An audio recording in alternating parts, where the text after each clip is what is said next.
All right, Fresh, let's go to Manhattan, Kansas, one of our favorite states in all of college football. Hey, the state of Kansas didn't disappoint at all this past weekend.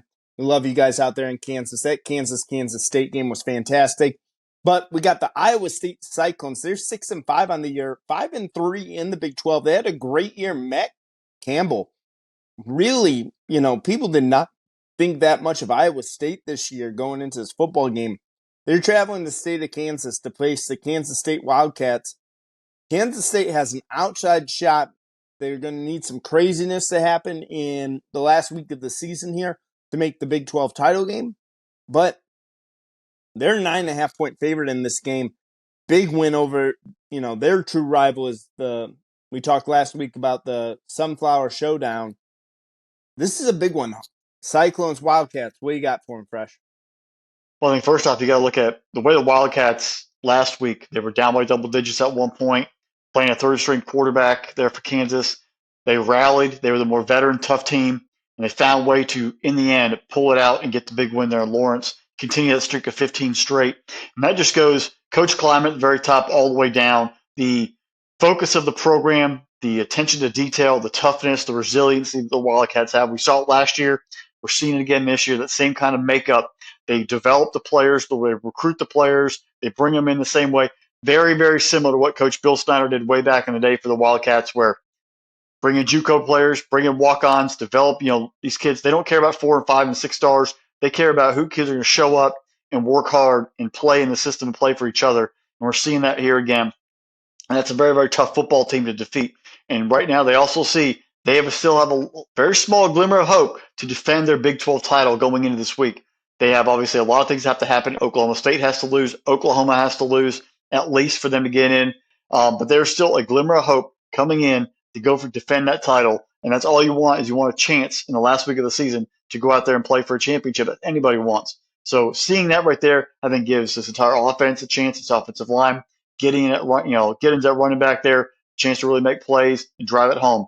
Iowa State on their side, Matt Campbell, last year was a tough year. We had high hopes for you, kind of laid an egg, but this past season, it showed the coaching, the very similar program, not getting the big time, huge, 5-star, 4-star recruits. You're getting a bunch of kids who want to come in and work hard and develop. You're finding the gems, the rock, the gemstones out there in the pile of rocks and building them up, making them better, and letting them shine at the very end. They play as a cohesive unit. They play as a team. Keep it all in front of you on defense and offensively, manage the down and distance, and score when you need to. These two teams are very similar to each other, and that's why this game is going to be so intriguing there in Manhattan. Iowa State, obviously no longer in the running for the Big 12 title game, but has a chance to play spoiler here. That's what you want. You want to take out teams that you're rivals with, take teams in your conference. Do not let anyone else succeed. If you're not going to play for a title, don't let anyone else. It's a tough road test, but can you go in there and get it done and shock Kansas State? They've had some ups and downs. I was actually completely shocked that Kansas State went to Stillwater earlier in the year and laid an egg. They did. Anything can happen in football. Where's K-State's focus? I think with this game being a little bit later, already knowing the result or of a couple earlier games, it's going to help them. It's going to know that they're the last game. They're going to know what's in front of them. If they have to win to get in, that adds a little extra Kansas State motivation. But if there's other decisions where Oklahoma State have already won, does that kind of take away some of that momentum for K-State, knowing that do they really have something to play for? Or are they playing for a record, playing for a better bowl? Where's that psyche of the team when they take the field at 8 o'clock Eastern Standard Time there in Manhattan, actually 7 o'clock Central? Where does that psyche come into play? If you know you have stuff in front of you, you can go out there and win and get in, or you no longer have a chance for the title game, how does this team get motivated and play forward? In the end, I think Coach Kleiman and that entire football team for Kansas State, they are built from the ground up, from the core, to play for each other and play all out no matter what the situation is, what the records are. I think Kansas State has just enough to go out there and get it done and win this football game. If they play for the Big 12 title, that's gravy on it right there. That's even better. But I think this is a chance for them to shine, show that they are a program, and build this thing even one game at a time, moving toward a bowl game and actually a pretty good bowl game. K-State wins. Iowa State keeps it close for about 3 quarters. In the fourth quarter, the Wildcats take over and run away. Fresh, this game's going to come down to a couple of things for me. Like I said, Kansas State is a 9.5-point favorite in this football game. Last So both these teams are two of the best defenses in the Pac-12 or in the Big 12 there. And it's going to come who's going to be able to run the football. You take a look at last weekend. Iowa State didn't have a single running back carry the ball more than 7 times in that game. They ran for a grand total of 9 yards in the football game against Texas. That can't happen. Like, if you want any shot at beating Kansas State in this game, and I know I like Rocco Beck, he's a nice quarterback, he's a good player, but that's got to be different there. Like, you can't. I don't know which guy you need to step up, whether it's Sanders, whether it's Norton, whether it's Sama, whether it's, you start having run some quarterback draws in there a little bit more often. It's got to be something. They got to be able to run the football in this football game. And then you take a look at Kansas State. Kansas State going into last week was one of the best run defenses in the country.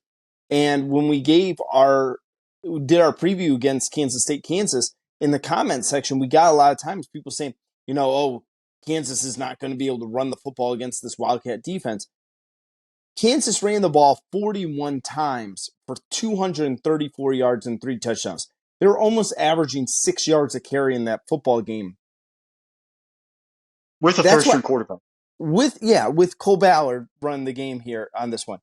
Iowa State, that's got to be their game plan. That's got to be the same. We're not going against the defensive tackles and the defensive line of Texas again.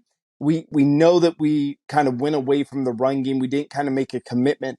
I want to see one of these guys from the Cyclones get more carries than somebody else. I want you to kind of have a lead back to just get into a rhythm.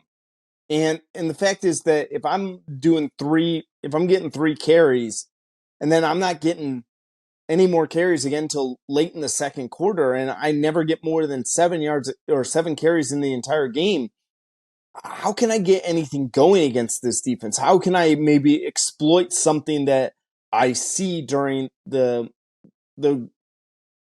flow of the game there? Hey, I'm watching the defensive tackles drop down into this gap, so maybe it allows me to bounce it outside a little bit. I need to see that out of Iowa State. Matt Campbell, you've done a phenomenal job coaching. This has been a great job out of you.